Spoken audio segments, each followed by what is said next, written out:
Okay, good morning, everybody. Today is Tuesday, February 25th. The time is now 10:33. My name is Chris Nappy. I'm a natural resource officer for the town of Barnstable. I'll be the hearing officer for this proposed amendments to the town of Barnstable shellfish, eel, herring, and aquaculture rules and regulations hearing. Just a note for public record that this meeting is being recorded. So everything you say will be part of public record. We'll give everybody the opportunity to voice their opinions at some point during this, but why don't we just get started? Because we have a few regulations to go through. Just so everybody knows, the town goes through the shellfish, eel, herring, and aquaculture regulations on a regular basis to make amendments, and we do this when we think that a change is needed. So there was some background on this. We hold the public hearing on any proposed revision changes to regulations, and the public is invited to comment on the proposed changes. This is your opportunity to do that. The town manager's approval of the shellfish, eel, herring, and aquaculture regulations shall become effective upon the expiration of 30 days from the date the town council is notified in writing of said regulation approval, unless the town council votes within said time to disapprove of the said regulations. The Shellfish Committee, the Town of Barnstable Shellfish Committee reviewed these regulation changes on January 8th of 2025. There were 6 members in attendance and all voted unanimously in favor of moving the items to this stage of a public hearing. So the following list will represent the proposed changes and rationale for each change. Shellfish Constable Amy Croto's on the hearing today, so I'll just ask her to go through these proposed changes one by one, and we can go from there. So the first one is 407.6 minimum size limits. Amy, if you could just go through the proposed change for that regulation. Sure. So these regulations were discussed actually at the December Shellfish Committee meeting under new business, and then were further discussed at the January meeting and were voted on at that meeting to move to public hearing. So the first 407.6, we were looking to amend the existing regulation by removing the wording highlighted and crossed out in bold and in green, and adding the wording highlighted in bold.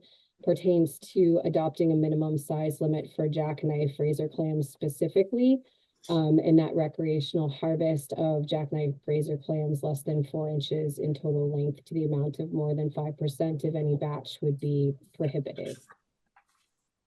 The state doesn't have a recognized minimum size limit. We have seen some sort of unsustainable recreational practices in recent years with the increase in popularity of razor clams, and wanted to kind of meet it head on where we could. Discussion at the Shellfish Committee took place, and most of the science that's out there suggests that they do have reproductive organs and are capable of spawning at 4 inches. And so we determined that 4 inches would be a good minimum size limit in order to promote animals that are existing out there having the opportunity to spawn. Very good. Thank you. We didn't receive any comment regarding that regulation change. So we'll move on to the second proposed regulation change is 407-8. It's a shell fishery conservation and management. There's one change to that. Amy, if you could go through that. So 407.8 again is a recreational regulation, and we were looking to add the wording highlighted in bold, and actually we did have a cross out of under subsection F. So this is pertaining to a temperature restriction. In the recreational fishery, we manage the dry harvest of quahogs and of softshell clams, prohibiting it on dry exposed tides at 28 degrees and below. It was acknowledged that establishment of 28 degrees on any given tide, depending on what app you're looking at, could be, argued one way or another, and was very difficult to enforce. And so it was suggested that real-time temperature, even though it's only updated, as I understand, every hour, will be determined by the National Weather Service station located at the Barnstable Municipal Boardman Airport, with the link to that website in the reg. And then in addition, which prohibiting the transport of any seed of any species, because nobody should be moving seed around if they're a recreational harvester. Okay, very good. We did receive some public comment regarding the temperature changes to temperature restrictions for the razor clams, but we have the next one for 40715 kind of addresses the same thing. But this pertains to the commercial harvest, so I'll just go through those public comments after we get through both of these regulations. So 40715 again was to amend the existing regulation by removing the crossed out wording highlighted in green bold and by adding the wording highlighted in bold. This again, when you have a recreational fishery and a commercial fishery, the recreational fishery can be a bit more difficult to manage in their day-to-day practices, but the reality is that the wild harvesters can harvest more on any given day. And so enforcement needs to be consistent across the board. So dry digging and or dry salting for razor clams would be prohibited when the air temperature is 28 degrees or below. And then real-time temperature would be tied again to the National Weather Service station located at the Barnstable Municipal Boardman Airport. And we also again wanted to make transport of any seed prohibited because people should not be moving seed around town, and reinstitution of the willful destruction of shellfish habitat that never made it into the section 1 where it was initially supposed to be and is still present in the recreational regs. So we felt it was, to be consistent, should also be in the commercial regs. Very good. Thank you. So why don't I just read through the public comments that we received regarding changes to both of these regulations as they pertain to the temperature restrictions. So the first one is from Bill Cherapon, who is a member of the Town of Barnstable Shellfish Committee. And he writes in an email addressed to Amy Croto. He says here, hello, Amy. I personally feel the regulation could be made simpler by just saying all harvesting of jackknife razor clams below 28 degrees is prohibited. The regulation can always be amended in the future. For now, I would say let's fully protect the razor clams. Regards, Bill Cherapon. Thanks for that, Bill. The second one I have here is from Mr. Henry Senzali. Mr. Senzali writes, as a permit holder in the town of Barnstable for 30 years, I think it is ridiculous to change the rules pertaining to razor clamming under 28 degrees. Juvenile razor clam sets establish themselves in the lowest sugar sand flats in the harbor, which are only exposed at extreme low tides. They do this because as juveniles, it's easier for them to protect themselves from cold weather and dig themselves deeper when the temperature goes below 28 degrees. As they get bigger to a size of 4 to 5 inches, they migrate to the higher flats where commercial fishermen harvest the majority of the time. Therefore, not allowing commercial fishermen to harvest razor clams in the clam flats below 28 degrees makes no sense. Out of the 3,000 to 5,000 razor clams that are harvested in a limit, there is at most 1 or 2% seed. In most cases, if there are any more than that, experienced harvesters, and I stress experience, would not fish those areas. As I stated, after fishing in this town for over 30 years, we are already limited to the amount of time that we can fish due to weather and the tides. Therefore, my thought is we should be able to fish in any temperature on the flats or in the water. A few people requesting these rule changes are doing it in the interest of themselves and not the fishery. Sincerely, Henry Senzali. This next one is from Jacob Angelo, and I believe I saw Jacob on the call. So if you have anything else to add after I get through this, that'll be your opportunity to do so. So Mr. Angelo states here, below is my public comments for the razor clam regulation. My name is Jacob Angelo, and I am a commercial fisherman in the town. I would like to recommend that all razor clams should not be harvested at all, regardless if you are in the water or not below 28 degrees. When it is that cold outside, the clams are very close to the same temperature as the air. Not being warm-blooded, they have a sluggish reaction to the salt solution as their muscles are too cold to function normally. The result is many of the clams fail to push themselves out of the ground, and the ones that do can often take over 15 minutes. In warm temperatures, the sprayed clams all come up almost immediately for comparison.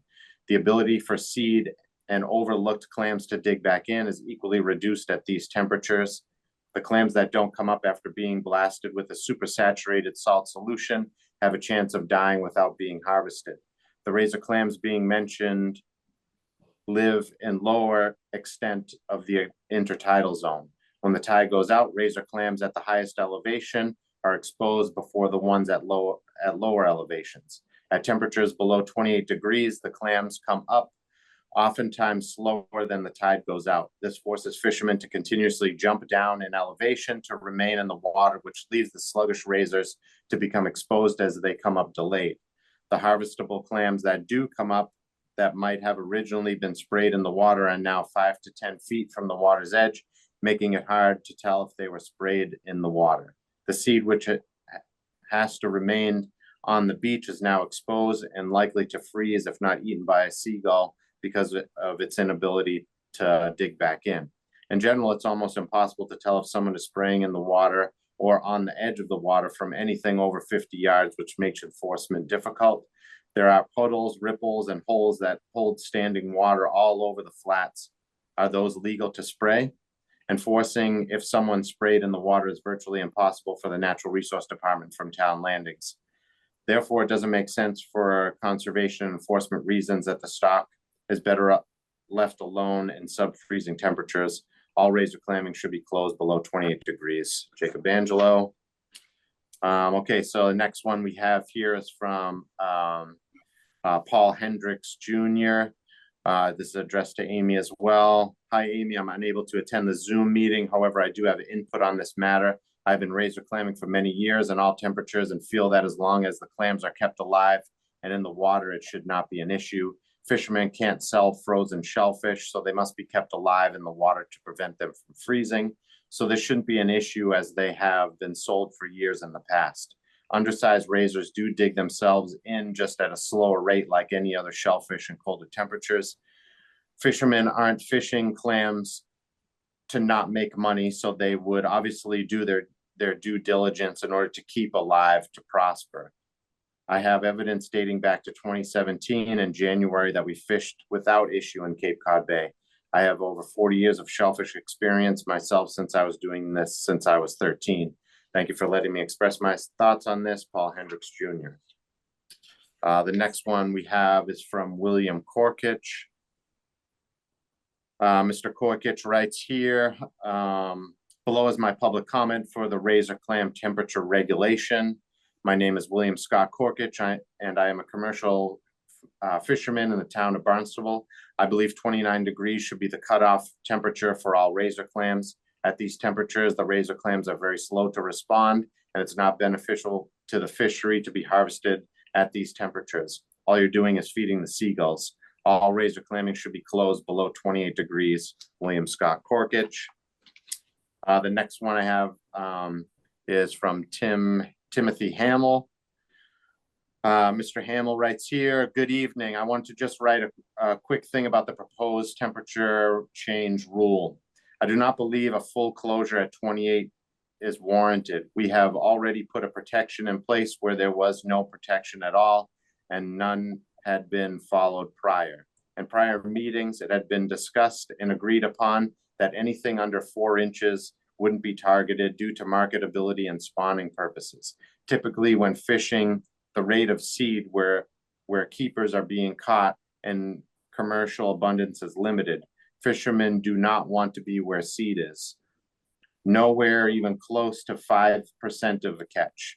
From what I've seen in the area I have been fishing, it may be a dozen during a tide.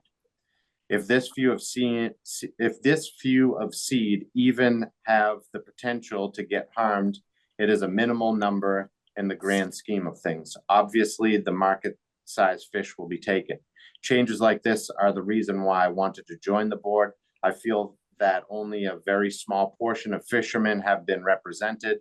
Obviously, there are two sides to each story, so that's why the current 28 rule seems fair. It puts fair protections in place while allowing people to still work. I also stated in my intake interview that I wanted to bring a fair opinion to the table, which I have with bringing forward the initial route to the town of Barnstable. It has also been an open topic of trying to shut down the charter fleet by some people, which I've learned consists of about 50% of active fishermen. These folks work on boats and other capacities during the spring, summer, and fall, tending to be laid off in the winter. This would be a direct attack and impact on many Barnstable families, including mine. I think it is fair and ethical to keep the current 28-degree protections in place, trying to eliminate a source of income for a group of people for self-gain is classless. Please consider keeping it as is. Other options: do not fish at 25 degrees, incoming tide only. Respectfully, Tim, Danielle Gimmett, and Louise Hamill.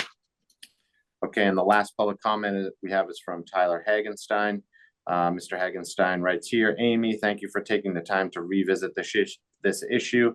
The problem we are facing with dry digging versus subsurface harvest of razor clams differs from other species because of the methods wild fishermen are using to harvest this specific species. We spray them with a salt solution that they respond to by jumping out of their holes.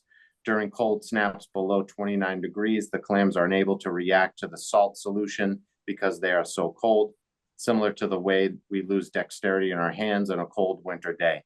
On the outgoing tide, the clams that do response and come out of their holes can take several minutes after they have been sprayed.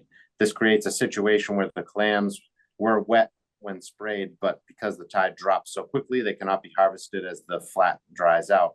On the flip side, during the incoming tide, the clams that are coming up will not have a chance to get harvested because the flat gets flooded out so quickly. From an enforcement point of view, the water line issue in the harbor that has a 12-foot plus tide swing creates too much of a gray area. From a fisherman/biomass conservation point of view, the harvesting of razor clams below 29 degrees, wet or dry, will create unnecessary mortality. With that said, no razor clamming of any kind should be allowed when the temperature is below 29 degrees. Thanks again, Tyler Hagenstein. Okay, so it's several public comments that we have regarding that. And then we have a shellfish management notice that was put into effect on December 3rd, 2024, under the authority of 407.8G and 407.15F. Shellfishery conservation and management, the following shall apply a further notice. At temperatures of 28 below, only the subtidal harvest of razor clams shall be allowed in the north side of town. So we've been operating under this shellfish management notice since December 3rd of 24. Thanks for putting that up there. So why don't we move on to the next regulation? No, you know what? Let's take public comment on this for people that are present. And yeah, we can, and then we can move on to the next regulation. So if anybody wants to make an additional, what's that? I did see Tim Hamill has raised his hand, so. Yeah, okay, so Tim, I see that you have your hand up there. If you could provide public comment if you like, in addition to what you'd stated in your email. Hey there, Tim Hamill. I just wanted to talk about the initial rule. I believe it was in maybe possibly November or December when I had contacted Amy about fishing under the 28 degrees because I had been going to the harbor and nobody was there. So I had felt that as if I was doing something wrong. So I inquired, and thus far this has now all been spurred up. So I just kind of wanted to clear. My email was a little choppy at 9 p.m. So just clear that up as to how that kind of all got started. There had been rumblings prior to that for what the current wanting to shut it all down. I just want to be clear that I do not think that is a favorable or wise decision for many families in the town. Okay, thank you. Anybody else present, would you like to make public comment? I see Joe Weinberg's on here. Joe, if you can just state your name first and then provide your comment, please.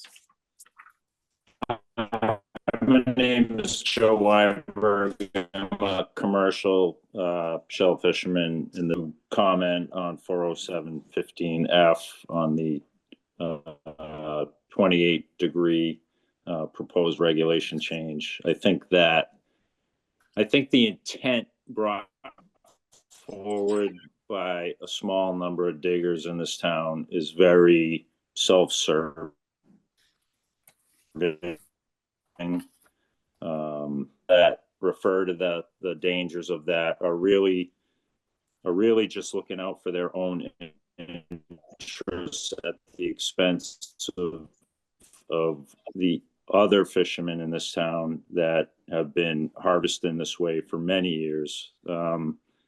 This is the fifth set of razor clams that I've been working on, and in the past there was no need for any regulations restricting any dry harvest of razor clams that are below 28 degrees. That it's very true that they do come up slower in the cold when you're shooting dry. It's very true that, maybe as much as 3 or 4 times, the amount of time. But what does come up, you pick up and you put in your basket and you bring it to market. You protect it from the cold, you keep it wet, and you sell it. The amount of seed that comes up when you're harvesting is far below 5%, and definitely not necessary to put a temperature restriction on to protect it. My feeling is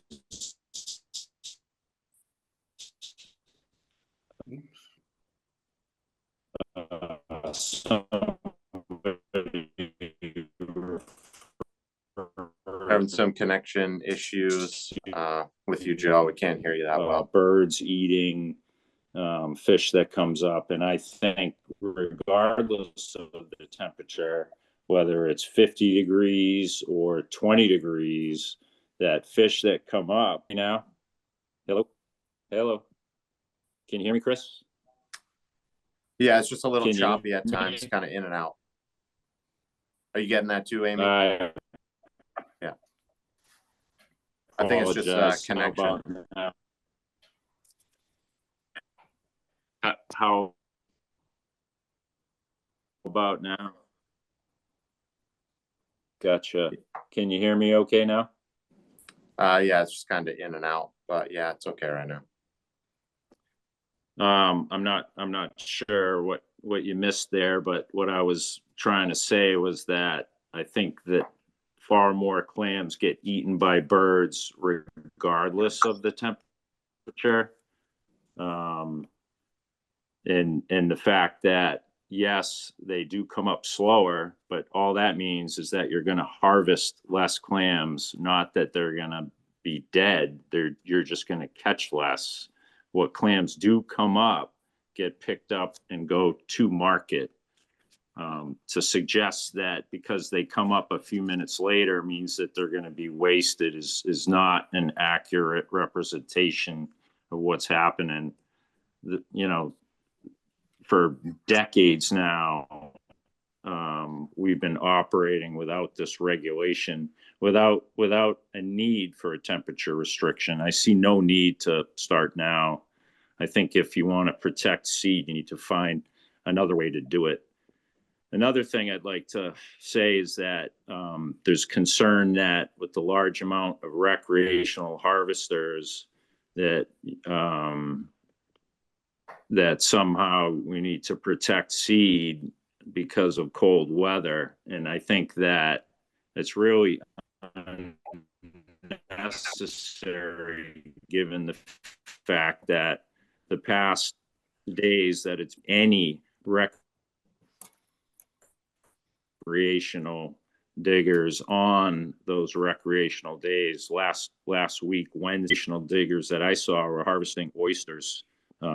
There were no recreational harvesters salting clams on those days.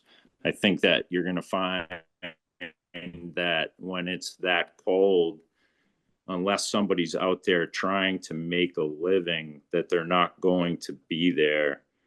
And I think that putting a temperature restriction at this point is not only unnecessary, but it really is unfairly putting financial hardship on people that have been doing this for decades, and for a very small percentage of the commercial fishery that is voicing their concerns about this is absolutely, it's wrong. I think that Tim Hamill stated that it was classless. I think it's a lot worse than that. I think it's just self-serving, selfish greed at the expense of fellow fishermen. And I am adamantly opposed to any regulation change involving any temperature whatsoever concerning razor knives. Thank you. Okay, thank you, Mr. Weinberg. I see Jacob Angelo has his hand raised. Jake, if you have anything else to add other than what was in the email that you provided. Yeah, I guess I have like kind of two questions. One would be like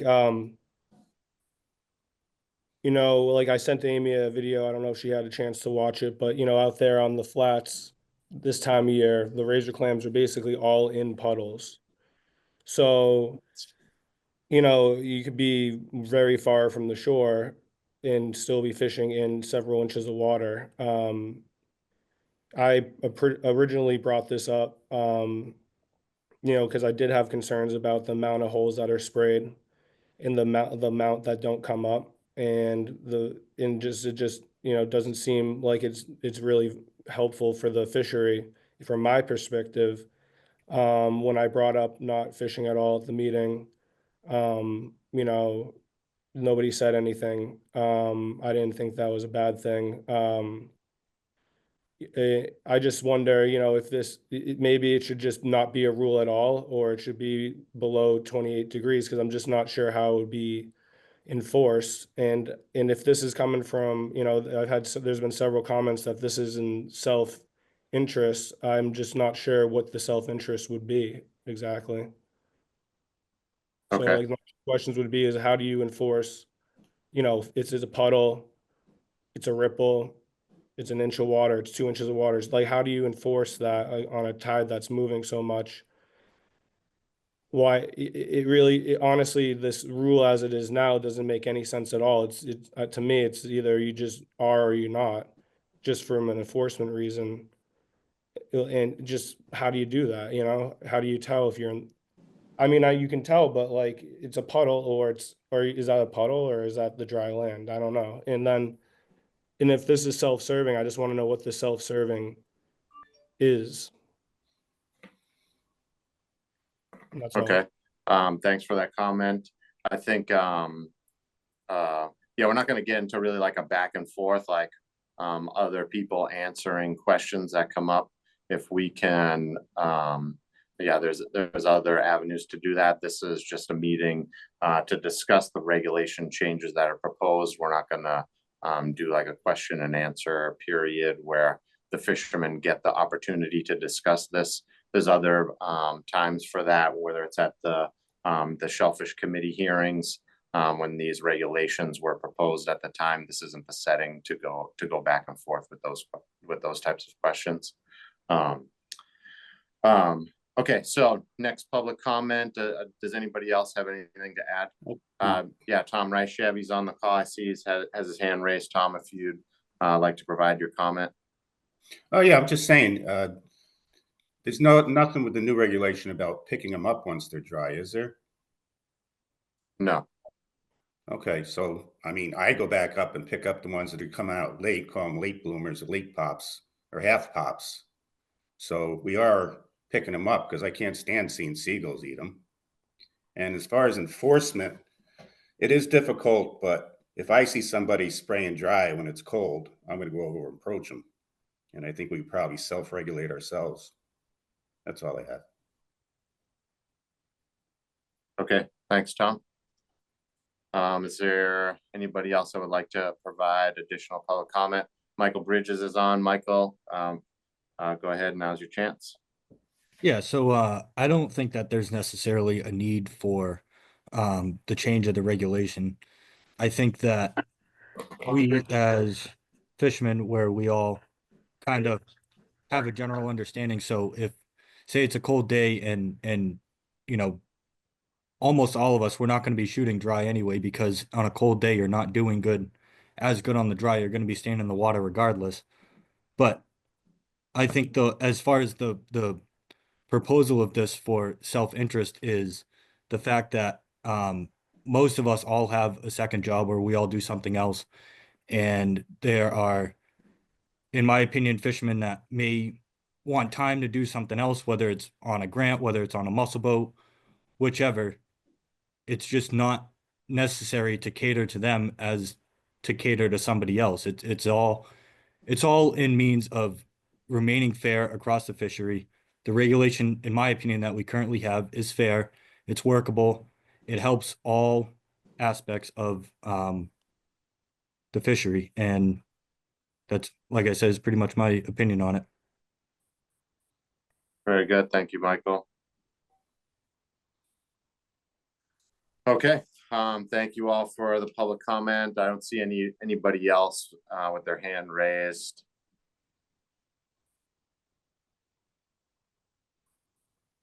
Thank you. So we can now move on to the next regulation, which would be 407-21.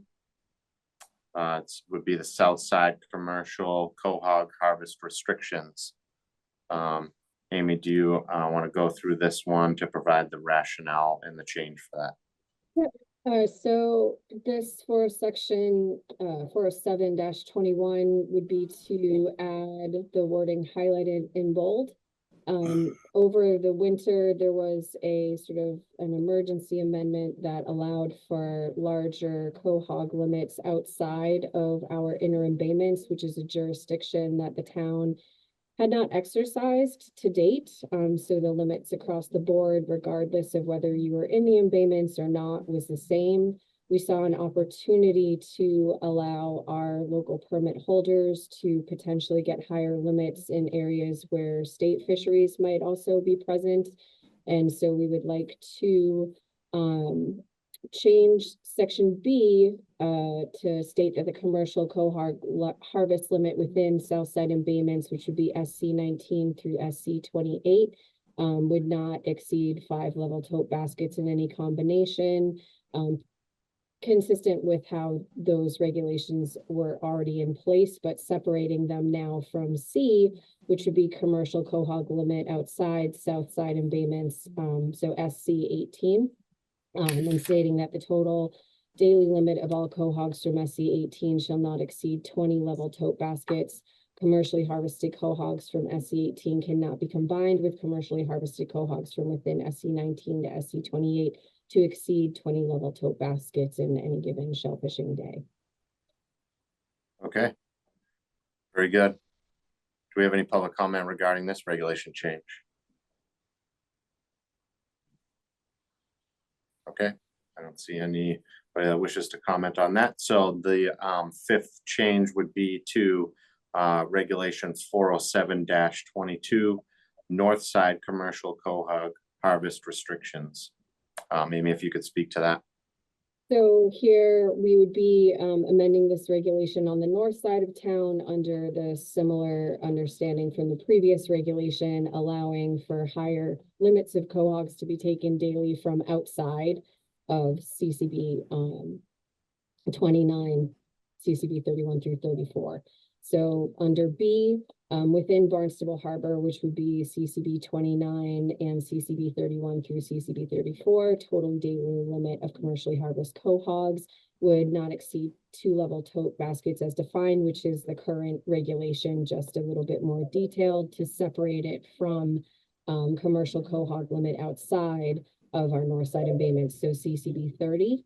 And then allowing total daily limit of cohogs from CCB 30 to not exceed 20 level tote baskets, with the understanding that any cohogs commercially harvested from CCB 30 cannot be combined with commercially harvested cohogs from within CCB 29 and CCB 31 through 34 to exceed 20 level tote baskets in any shellfishing day.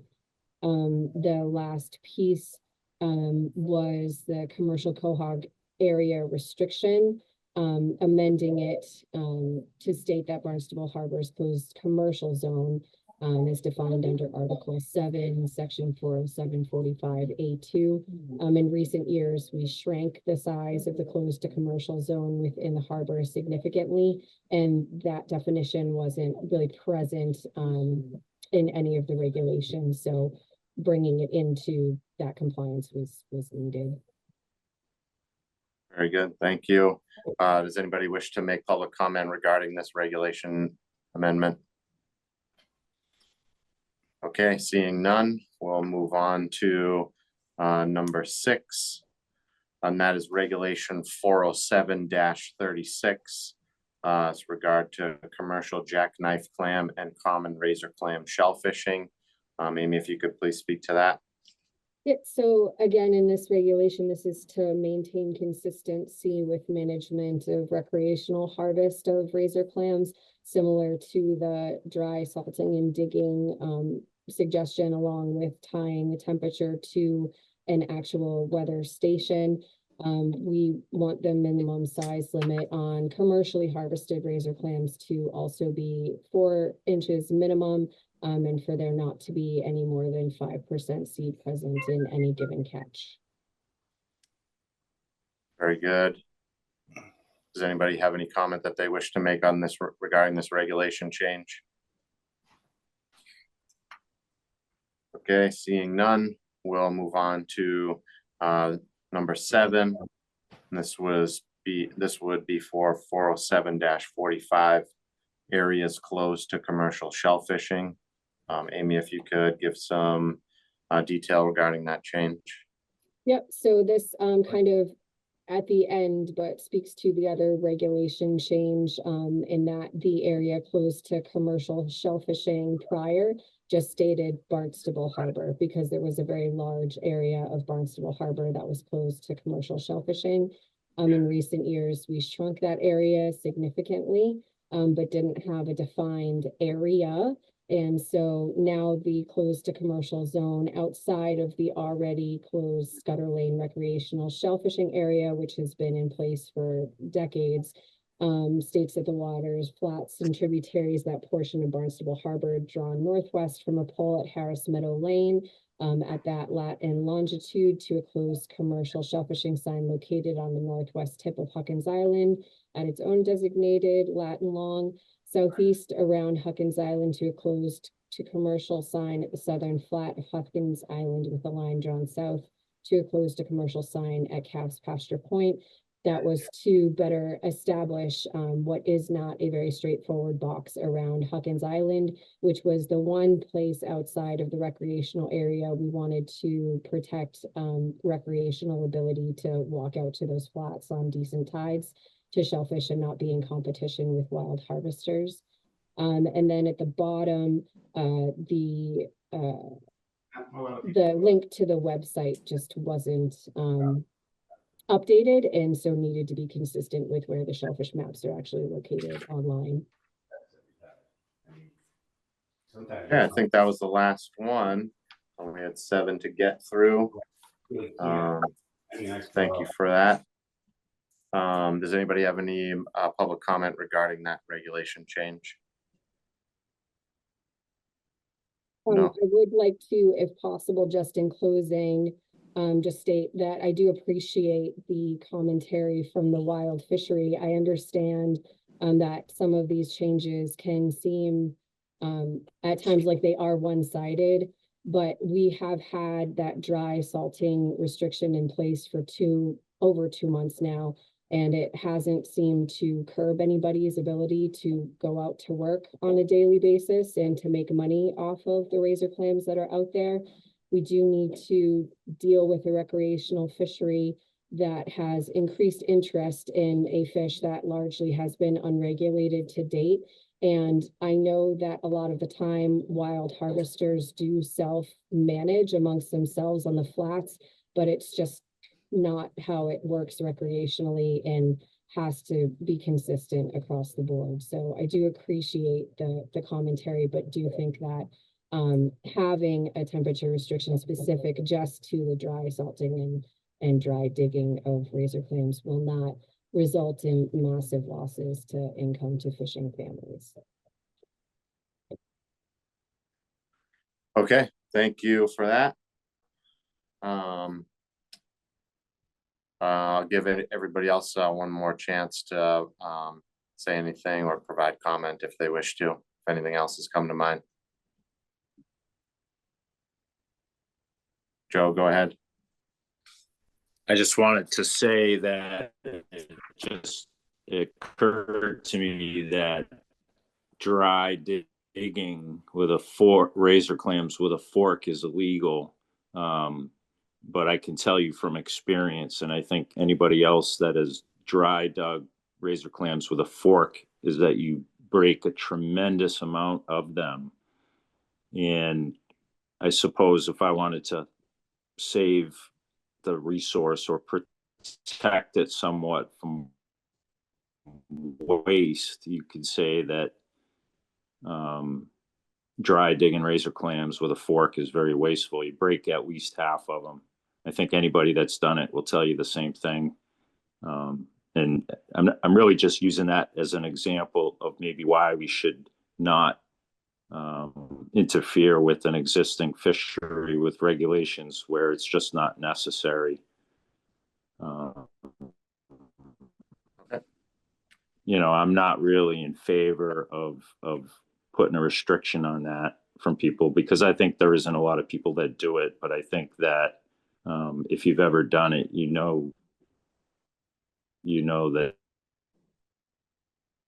that would be wasteful, and I don't see how picking and choosing what is and isn't the best or most efficient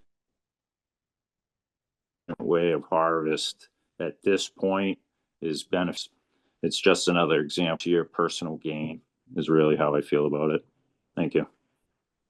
Okay, thank you for that additional comment. If anybody else has anything new to add or anything else to say, then now's your chance. Okay, Jake, go ahead. Yeah, I just I guess a question for you guys, which or I kind of said before, which wasn't really for like a back and forth amongst everybody, but like the puddles, like what is the water? You know, if this went through as is, it wasn't denied or it wasn't below disclosed at all, and it was as it is now, and you had to spray in the water, where is the water? Or what do you Are you asking where we consider the water to be legal? Like if somebody's spraying in the water, is it a puddle, or does it have to be connected to the water that's moving tidally in and out?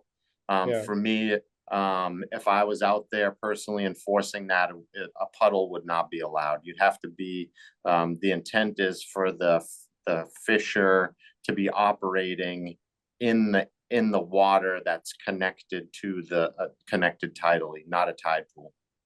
Well, it's not like a tide pool there. It's just like all the holes are in ripples, like the whole flat, you know.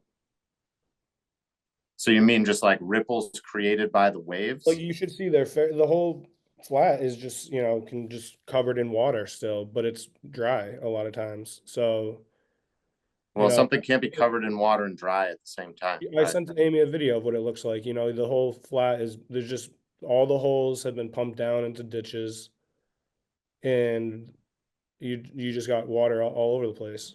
Right. So, I mean, yeah, there's probably a lot of details and specifics to a certain location, that it would be the officer's discretion to have a conversation with the fisherman. But like I said, it needs to be water that's connected to the water that's moving tidally. That's how I interpret it. Not a puddle. Amy, do you have anything different? Yeah, I would say when we, crafted this regulation, it really was sort of based on what we observe recreationally. And I did see the video that Jake had sent, and it is like a puddle of standing water. And if there's inches of water there, I would not consider those razor clams dry. So maybe this needs to be revisited if there's that little clarity on it.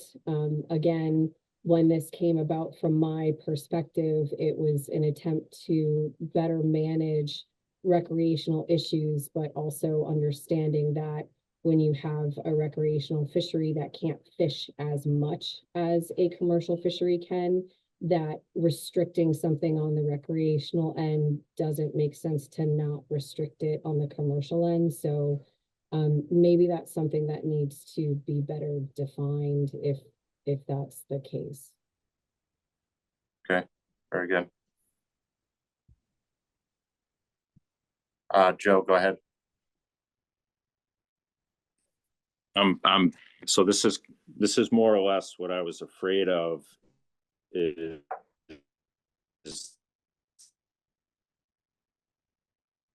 this regulation being passed and written in, a misinterpretation within your and how to enforce it.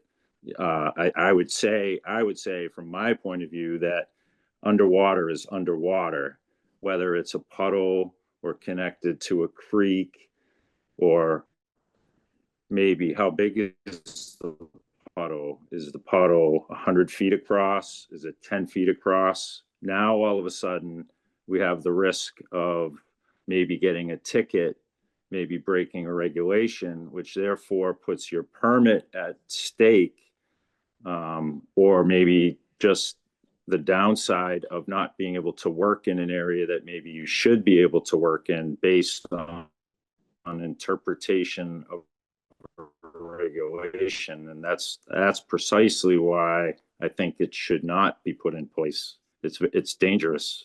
There's a war of semantics involved with this. It's too Right. unclear. So those things, like I said, this isn't the setting to work through those specifics of that regulation.